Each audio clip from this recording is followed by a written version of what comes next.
bienvenue sur la 3e étape du Tour d'Espagne. Avant, comme d'habitude, petit retour sur l'étape d'hier et l'attaque de Nairo Quintana dans le final sur un petit groupe qui s'était détaché dans la dernière difficulté. La victoire du Colombien dans les rues de Calpe. Roglic, malheureux la veille, récupérera un petit peu de temps en général. Et surtout, il y a un changement de leader au classement général. Nicolas Roche endosse le maillot rouge de leader aux dépens de Miguel Angel Lopez qui a perdu 37 secondes aujourd'hui. Au lendemain de ce final explosif, passe donc à la 3e étape entre Ibi Ciudad del Juguete et la ville d'Alicante. 188 km au programme. Une dernière difficulté de 3e catégorie à un peu plus de 30 km de l'arrivée. Et un final plus en profil descendant. Les sprinteurs auront peut-être leur mot à dire aujourd'hui. L'étape a principalement été animée par une échappée de 3 coureurs. On retrouve Rubio et Madrazo, 2 coéquipiers chez Burgos, et Hector Saiz de Skadi. L'écart est aux environs des 4 minutes à 90 km de l'arrivée. Et à l'avant, Madrazo, qui était déjà échappé hier, est porteur du maillot de meilleur grimpeur, un maillot blanc à pois bleu, a encore marqué de précieux points pour conserver sa tunique. Nous sommes à moins de 50 km de l'arrivée, l'écart a fondu moins d'une minute à présent, et le peloton commence à être un peu plus nerveux avant d'amorcer la dernière difficulté du jour.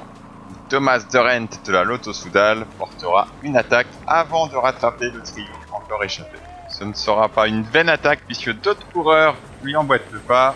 Il y aura donc 5 coureurs en contre-attaque. On retrouve Paul Ace et Kous pour la Jumbo-Visma, Soler pour la Movistar et Hawson pour Mitchelton Scott en plus de Thomas de Rent.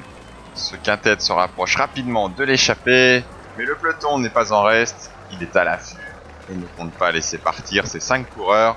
Et le tempo est très élevé, ce qui met en difficulté un des favoris du jour, Fernando Gaviria, le coureur de la UAE Emirates, est lâché à une quarantaine de kilomètres de l'arrivée. Juste avant le retour du peloton, Madrazo attaquera une nouvelle fois pour passer en tête le sommet. Le portugais Guerreiro de la Katusha sortira de peloton pour revenir sur l'Espagnol, mais il ne disputera pas les points au sommet et laissera Madrazo franchir en tête ce dernier grimpeur du jour. L'équipe Jumbo-Visma que nous avons vue entreprenante hier et qui était très bien placée dans la bosse a encore les choses en main. Elle assure la descente avec un Tony Martin aux commandes.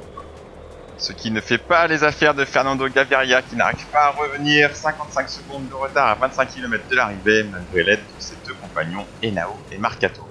L'écart se stabilisera. Gaviria aura même en point de mire le peloton à un moment donné de la course sur un faux plat légèrement montant. Mais on voit bien le barrage effectué par les commissaires.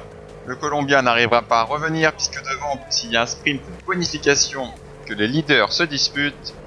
Et c'est Sergio Higuita d'IF Education First qui passera la ligne le premier et empochera les 3 secondes de bonification devant Tusveld et Primoz Roglic qui vient prendre là une seconde supplémentaire de bonification.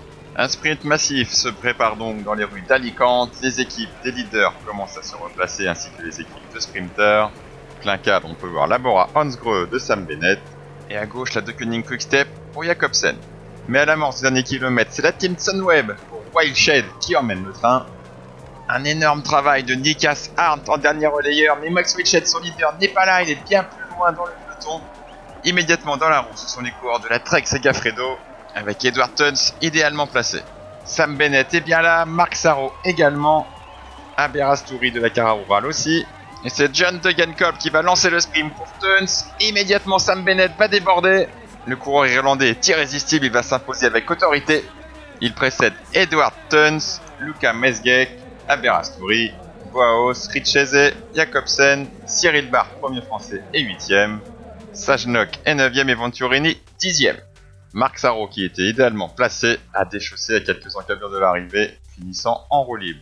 Et on retrouve Sam Bennett sur le podium. 41e victoire pour lui et 12e victoire de la saison. Au classement général, Nicolas Roche est toujours en tête 2 secondes devant Quintana et 8 devant Uran. Dans le top 10, Higuita est remonté à la 7e place grâce à son sprint bonification. Demain, 4e étape entre Coulera et El Puig, 175 km. Les sprinteurs devraient pouvoir s'exprimer à nouveau.